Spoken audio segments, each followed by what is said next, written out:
Good evening बच्चा लोग। आज हम आपके लिए दो सवाल लेकर आए। बहुत ही अच्छे कॉम्प्लेक्स नंबर्स के पीवाईक्यू हैं जो कि कॉन्सेप्चुअली बहुत अच्छे हैं, बहुत कुछ सिखा के जाने वाले हैं और ये कहीं ना कहीं हमारे पिछले लेक्चर से जुड़े हुए हैं क्योंकि इस बार सेट्स के बारे में, कॉम्प्लेक्स नंबर्स के सेट्स के बारे में आईआईटी बहुत सवाल पूछ रहा है। कल का जैसे सवाल अगर आपको याद होगा तो उसमें हमारे पास एक सेट ए था, एक सेट बी था। इससे पहले भी सेट के फॉर्म में पूछे गए थे।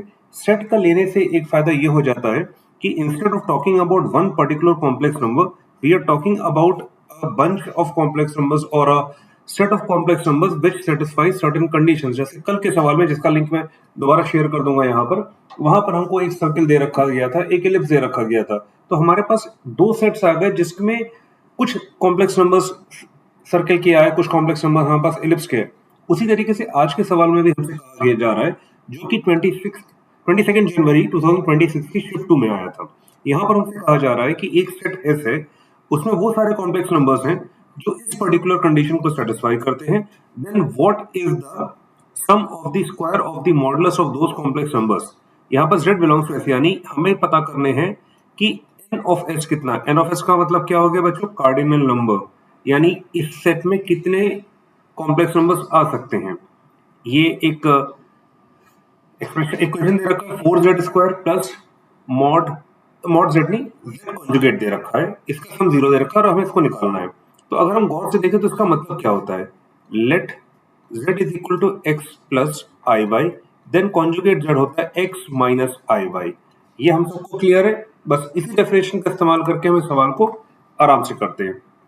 हमको दे रखा गया है 4z² plus conjugate z is equal to 0। पहले हम लोग z² निकाल लेते हैं। z² का मतलब हो गया x plus i y into x plus i y. This will give me x² plus i x y plus i x y plus i² y²। ये दे देगा मुझे x² plus 2i(xy) minus y²। अगर मैं एक कॉम्प्लेक्स नंबर को अलग कर देता हूं और रियल को एक तरफ कर लेता हूं तो x² minus y² plus 2i(xy) ये मुझे मिल गया। ठीक है, कॉन्जुगेट z मुझे क्या दे देगा? x माइनस आई वाई, यानी 4z² प्लस कॉन्जुगेट z मुझे क्या दे देगा?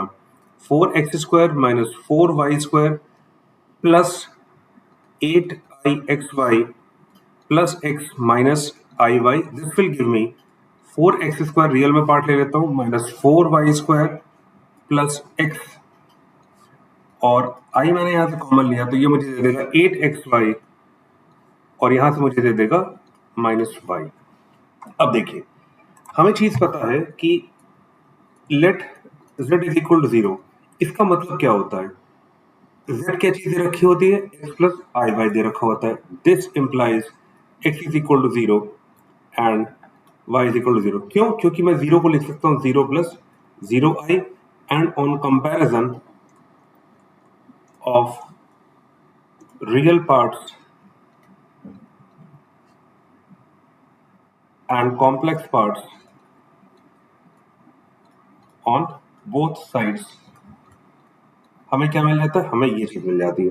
तो हमें क्या दे रखा गया? 4z² प्लस कॉन्जुगेट z क्या मिल गया हमें? था 4x² माइनस 4y² मिला था, प्लस के साथ यहां पर मिला था प्लस x। ठीक है, ये मुझको मिला था यहां पे मुझे मिला था i times 8xy minus y। i के साथ मुझे मिला 8xy minus y is equal to 0। अब देखिए, ये भी 0 के बराबर दे रखा, तो इसका मतलब क्या हुआ? 4x² minus 4y² plus x is equal to 0, and ये हो जाएगा 8xy minus y is equal to 0। यहां से मैं y कॉमन लूंगा तो 8x minus 1 is equal to 0, यानी y इज इक्वल टू 0 और 8x इज इक्वल टू 1 और x इज इक्वल टू 1/8। अब देखिए, केस 1 क्या आता है मेरे पास? When y is equal to 0। जब मैं y इज इक्वल टू 0 यहाँ पुट करूंगा तो 4x² माइनस 0 प्लस x मुझे मिल जाएगा। This will give me 4x plus x, 4x² plus x is equal to 0। This implies, अगर मैं x कॉमन लेता हूँ, 4x plus 1 is equal to 0। This implies x is equal to 0 और x is equal to minus 1/4। तो ये दो values आ गई, यानी ये कॉम्प्लेक्स नंबर क्या बन गया? In case 1 we get z as 0 plus 0i which is 0, और यहाँ पर हो जाएगा -1/4 plus 0i which is nothing but 1/4। ये क्लियर? अब केस 2 को हम लोग देखते हैं। केस 2 में हमारे पास क्या था? केस 2 में हमारे पास यहाँ दे रखा था x इज इक्वल टू 1/8।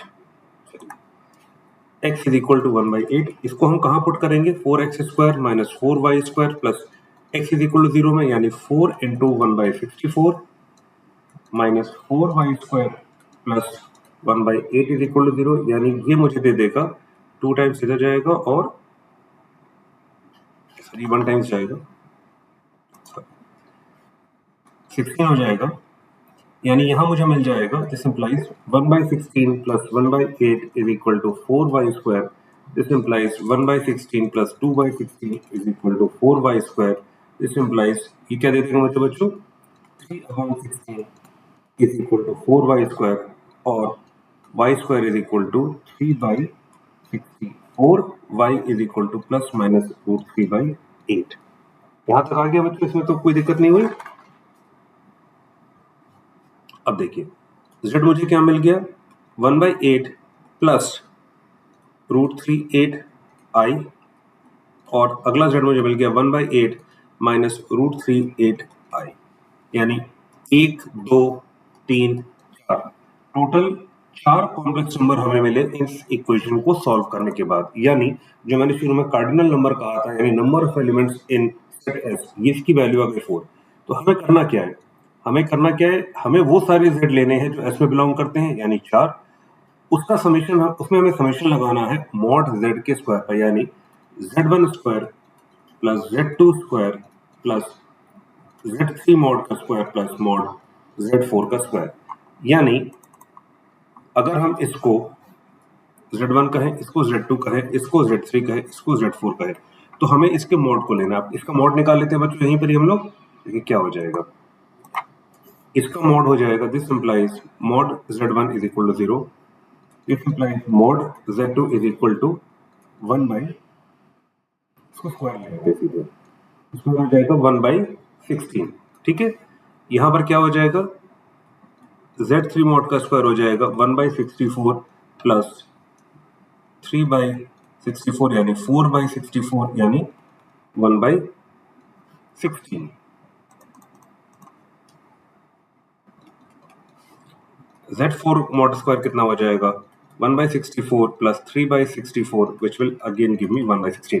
यानी मेरे पास आ गई एक वैल्यू, दो वैल्यू, तीन वैल्यू, चार वैल्यूज। और गौर से देखा तो ये 0 है और बाकी तीनों 1/16 है। तो इसका मतलब ये हुआ summation z belonging to S mod z square हो जाएगा z1² प्लस z2², जैसा हमने पहले पेज पर लिखा था, z3² प्लस z4 का मॉड का स्क्वायर, सब जगह मॉड लिया, ये 0 दे देगा, ये मुझको 1/16 दे देगा, ये मुझे 1/16 दे देगा, ये मुझे 1/16 दे देगा, टोटल आ जाएगा 3/16। तो क्या हमारा कोई आंसर 3/16 दे रखा है ऑप्शन में? यस, 3/16 हमारा ऑप्शन नंबर 3 दे रखा गया है। तो ये हो गया हमारा आंसर। बच्चों ये सवाल ये चेक आपका कर रहा था कि आप कैसे इस इक्वेशन से इसको डिराइव करते हैं। यहाँ पर गलती होने का एक चीज ये है कि जल्दीबाजी में आप इस मॉड कॉन्जुगेट z को z ना पढ़ लो। अगर ये पढ़ लिया तो सवाल पूरा गलत हो जाएगा, ये गलती मत करना। ये कॉन्जुगेट z है, यानी x माइनस आई वाई है, और ये है x प्लस आई वाई। पूरा सवाल चेंज हो जाएगा अगर ये गलती आपने कर दी, तो ये बिल्कुल मत करना बच्चों। ये एक मिस्टेक अलर्ट था जो हम कर सकते थे यहाँ पर। ठीक है, अब बढ़ते हैं हम अपने अगले सवाल की तरफ, जो बहुत ही खूबसूरत सवाल है, जो कि आया है 23 जनवरी 5th में।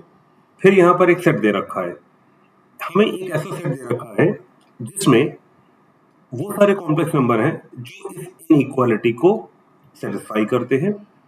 Then we have to find, इसमें से जो z आएंगे वो कुछ पॉइंट्स आएंगे, 10 12 15 20 50 इनफाइनाइट, कुछ भी नंबर ऑफ पॉइंट्स आ सकते हैं। उसमें से हमें इस पॉइंट का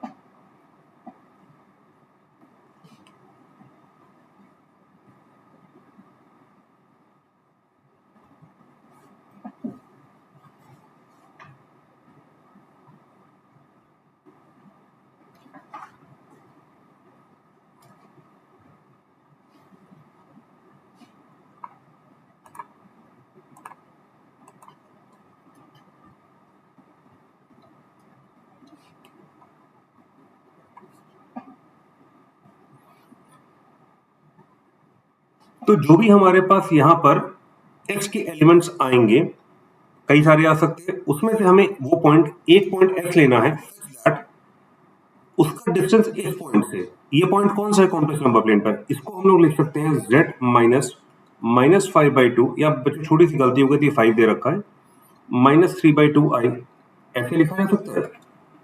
तो ये एक पॉइंट हो गया ना हमारा, ये कौन सा पॉइंट है, ये हो जाएगा -5/2 -3/2, यानी हमें यहां से कई सारे z मिलेंगे, जो हो सकता है आपके z के इस पर्टिकुलर पॉइंट के करीब हो सकते हैं, कुछ दूर हो सकते हैं, कुछ करीब हो सकते हैं। हमें वो पॉइंट z निकालना है जो इसके सबसे करीब हो, वो डिस्टेंस हमें निकालना है। सबसे करीब z पहले निकाल लिया, उसका डिस्टेंस इस पॉइंट से निकाल लिया। मैं फिर से एक बार रिपीट करता हूँ, इस सवाल कहना क्या चाहता है। ये सवाल सिंपली कहना चाहता है कि हमारे पास एक सेट S है, जिसका कंस्ट्रक्शन हम कैसे कर रहे हैं, वो इस इनइक्वालिटी को सेटिस्फाई कर रहा है। तो ये हमको कई सारे नंबर्स दे सकता है, कई सारे कॉम्प्लेक्स नंबर्स दे सकता है। जो कॉम्प्लेक्स नंबर इसको सेटिस्फाई करते हुए मिलेंगे, हम उसका डिस्टेंस निकालना है इस पर्टिकुलर पॉइंट से, क्योंकि इसको हम इस तरीके से लिख सकते हैं। और जब हम डिस्टेंस निकालेंगे तो जो सबसे छोटा डिस्टेंस आएगा, यानी मिनिमम डिस्टेंस आएगा, वो हमें लेकर आना है। तो चलिए अब हम शुरू करते हैं इस सवाल को। हमें सबसे पहले देखना है कि ये क्या दे रखा है, इसको सॉल्व करते हैं हम लोग। चलिए, ये इनइक्वालिटी दे रखी है हमको। इनइक्वालिटी को पहले अगले पेज पर लिख लेते हैं, उसका पहले मतलब समझ लेते हैं कि ये दे क्या रखा है। देखिए, ये दे रखा गया है हमको 3z माइनस, ये 2z हो जाएगा, 2z 3 1 प्लस i 7। इसको समझने से पहले हम एक चीज और समझ लें, z minus a equal to r, z minus a less than equal to, इन दोनों में अंतर क्या है। देखिए, z माइनस ए बताता है distance between z and a, और जब हम इसको z minus a equal to r रख देते हैं तो हमको मिल जाता है एक सर्किल, ठीक है, यानी points lying on the circle with radius r and center a। और जब हम इसकी बात करते हैं तो ये देता है on और inside the circle, और on inside the circle मतलब पॉइंट्स on और inside the circle। Less than बताता है कि पॉइंट्स उस सर्किल के अंदर हैं, और इक्वालिटी ये बताती है, इनइक्वालिटी नीचे दे रखी ये वाला पॉइंट, ये बताता है कि कुछ पॉइंट जो है हमारे बाउंड्री पे भी लाई करेंगे। तो अब हम इसको सॉल्व करते हैं। देखिए, इसको ऐसे लिखा जा सकता है, 2 मैंने कॉमन ले लिया, 3/2 1 plus i 7, 3/2 z minus 3/2 plus 3/2 i 7/2, ये मुझको मिल गया। तो अब ये मुझे क्या देगा, अगर गौर से देखिए तो ये मुझे एक सर्किल दे रहा है, डिस्टेंस बता रहा है इस पॉइंट का, इस पॉइंट से, जिसकी आउटर रेंज क्या है 7/2 और इनर रेंज क्या है 3/2, ठीक है। यानी हमें एक सर्कुलर डिस्क मिल रही है जिसमें आउटर रिंग ये है और लोअर, आउटर रिंग का रेडियस ये है और इनर रिंग का रेडियस ये है। That means this gives us to concentric, यानी सेम सेंटर वाले टू कॉन्सेंट्रिक सर्कल्स, या डिस्क कह सकते हैं हम लोग, डिस्क दैट C1, यानी इनर वाले का, जो इनर वाले का रेडियस कितना होगा C1, इसको R1 कहते हैं। R2 यानी आउटर वाले का कितना होगा 7/2, ये लेस देन इक्वल टू, इतना हम लोग इक्वल मान के चल लेते हैं इसमें। तो सेंटर क्या हो जाएगा हमारा, सेंटर हो जाएगा 3/2, 3/2। ये तीन चीजें हमें मिल गई। इसको मैंने डायग्रामेटिकली में प्लॉट किया नेक्स्ट पेज पे। ये देखिए, ये हमें एक रीजन मिल गया जो कि सेंटर है हमारा 3/2 3/2। ये जो डिस्टेंस है आउटर सर्किल का, ये आउटर पार्ट है, आउटर रिंग कह लीजिए या डिस्क कह लीजिए या इसको आउटर सर्किल कह लीजिए, ठीक है। और सिंस हमें लेस देन इक्वल टू मिला हुआ है तो इसका मतलब ये हुआ कि इसके अंदर के सारे पॉइंट, ठीक है। और ये वाला सर्किल है, ठीक है, इनर सर्किल, इनर सर्किल कह लीजिए या रिंग कह लीजिए या डिस्क कह लीजिए, इसमें ग्रेटर ये लगा हुआ है, यानी इसके बाहर के सारे पॉइंट्स, ये बाउंड्री वाले पॉइंट्स हो सकते हैं, क्यों? क्योंकि ये स्ट्रिक्ट इनइक्वालिटी नहीं है, ये इनइक्वालिटी है। तो ये वाला पॉइंट और ये पॉइंट हो सकता है, यानी हम इस रीजन को कंसिडर करेंगे बच्चों। हमें मिल गई एक ये डिस्क। जो हमारा सेट है वो हो गया ये, यानी हमें वो सारे पॉइंट्स लेने हैं जो इस सर्कुलर रिंग के अंदर आ रहे हैं। ठीक है बच्चों, अब देखिए, अब हमें एक पॉइंट लेना है बाहर जो यहां कहीं होगा, क्योंकि हमें -5/2 और -5/2 के साथ हमको मिला था -3/2, यानी थर्ड क्वाड्रेंट पर लाई करेगा। तो हमें देखना है कि वो पॉइंट कौन सा है जो इस डिस्क पर लाई करेगा और इससे शॉर्टेस्ट डिस्टेंस पर है। ठीक है, ये हमें निकालना है बच्चों। तो हम क्या, अब इसको नेक्स्ट डायग्राम में समझते हैं कैसे हम लोग कर रहे हैं। अब देखिए, ये हो गया हमारा पॉइंट P जो हमने फॉर्म किया था। कहां से? Z प्लस 5/2 प्लस I 3/2, ये जो दे रखा था ना, वो यही तो दिखा रहा है। Distance of Z from this particular point, और Z क्या है? Z बिलोंग्स टू S, और S क्या है? S ये रीजन है।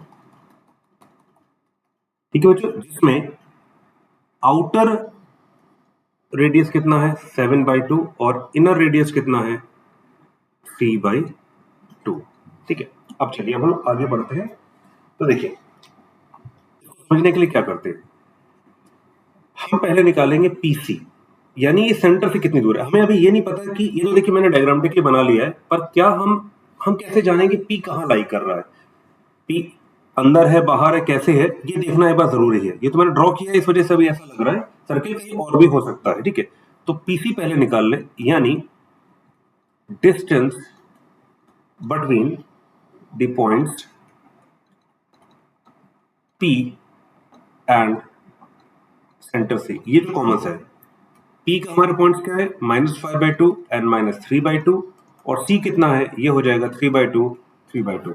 तो PC स्क्वायर कितना आ जाएगा?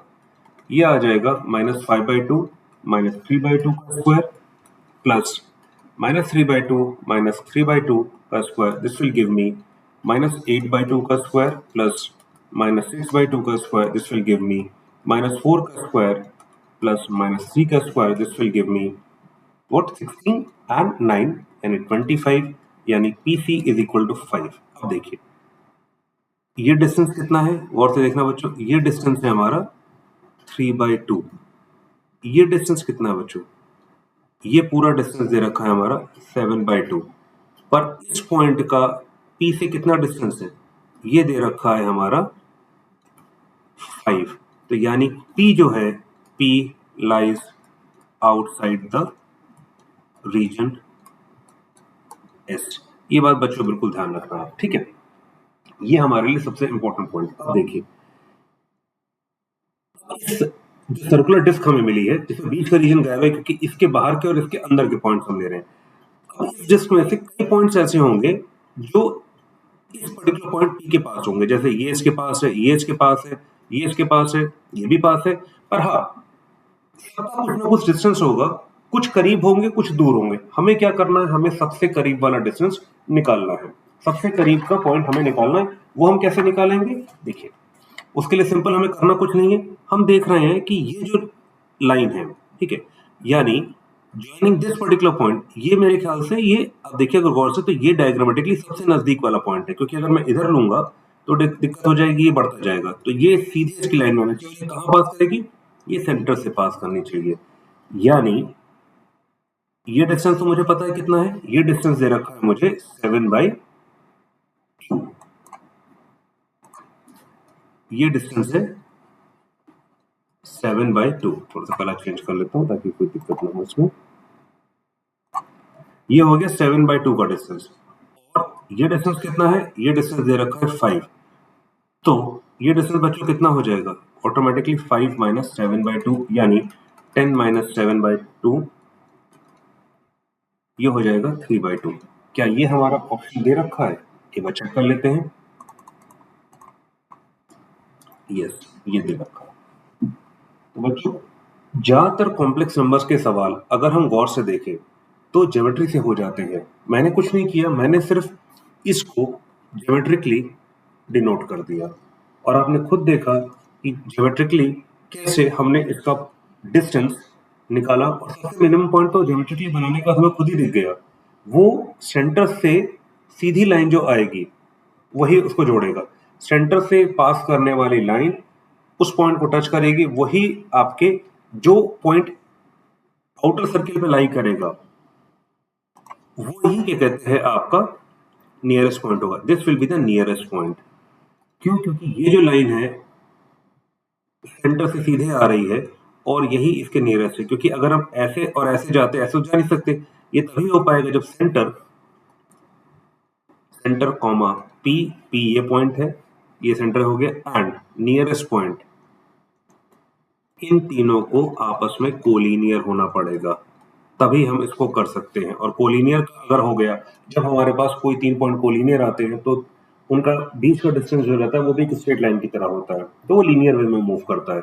तो बच्चों ये हमारा सॉल्यूशन था और इस सवाल में ज्योमेट्रिकली हमको बहुत कुछ सीखने का मौका मिला। अगर हम ज्योमेट्री से सवाल सॉल्व करने की कोशिश करते हैं तो हमें कभी भी दिक्कत नहीं आएगी। तो देखो बच्चों, ये मैंने क्लियर यहाँ ड्रॉ कर लिया, ये आउटसाइड है और ये देखिए यही पॉइंट हमारा वो पॉइंट है जो इस जगह से पॉइंट नंबर 1, 2 एंड 3, 1 2 3 कोलिनियर होगा, तभी ये शॉर्टेस्ट डिस्टेंस में आ पाएगा।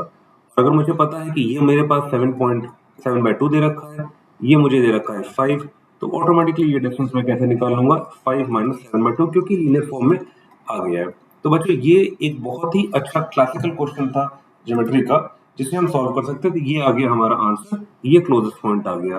ठीक है बच्चों, और इससे ये डिस्टेंस आ गया हमारा 3/2। तो ज्योमेट्रिकली अगर हम किसी सवाल को रखते हैं, और स्पेशली जो कॉम्प्लेक्स नंबर्स के सवाल आते हैं बच्चों, वो अगर हम ज्योमेट्रिकली सॉल्व करने की कोशिश करें तो हमें बहुत आसानी से वो सवाल सॉल्व हो सकते हैं, क्योंकि ये सारा खेल विजुअलाइजेशन का है। हम कितनी जल्दी और कितनी तेजी से सवाल को विजुअलाइज कर लेते हैं। और एग्जामिनेशन हॉल में विजुअलाइजेशन तभी हो पाएगा जब हमारे कंट्रोल्ड एनवायरनमेंट में, जैसे हम अपने घर में बैठकर या अपने कोचिंग्स में या जहां से भी आप पढ़ रहे हैं या ऑनलाइन आप अगर पढ़ रहे हैं, तो उन सारे एनवायरनमेंट्स में जब हम उस तरीके के सवाल बार बार लगाएंगे, प्रैक्टिस करेंगे, तो एग्जामिनेशन में ऑटोमेटिकली हमारा ब्रेन हमको उसी तरफ ले जाएगा जिस तरफ उसका सॉल्यूशन लाई करेगा। वो अप्रोच हमारे सामने क्लियर हो जाएगा। But for that we have to practice very hard. हमें अपनी लिमिट्स को टेस्ट करना है। तो इस उम्मीद के साथ कि आपको ये दोनों सवाल क्लियर हो गए होंगे। इन वीडियोस को आप अपने दोस्तों के साथ जरूर शेयर कीजिएगा, क्योंकि जैसा हम हमेशा कहते हैं कि नॉलेज बांटने से बढ़ता है। और जो बचा हुआ समय है आईआईटी के लिए, उसमें आप जोर शोर से तैयारी कीजिए। We are with you. Team Zerofinity आपके साथ है। आपका हर एक टीचर जिसने आपको पढ़ाया है वो आपके साथ खड़ा हुआ है इस जंग में आपके साथ। बस अब आपको प्रूव करना है कि हम में कुछ बात है, कुछ खास है हम। तो इसी उम्मीद के साथ कल हम आपको और अच्छे लेक्चर्स के साथ मिलते हैं। Till then, it's your professor signing off for now. Have a good day. Bye bye. Take care.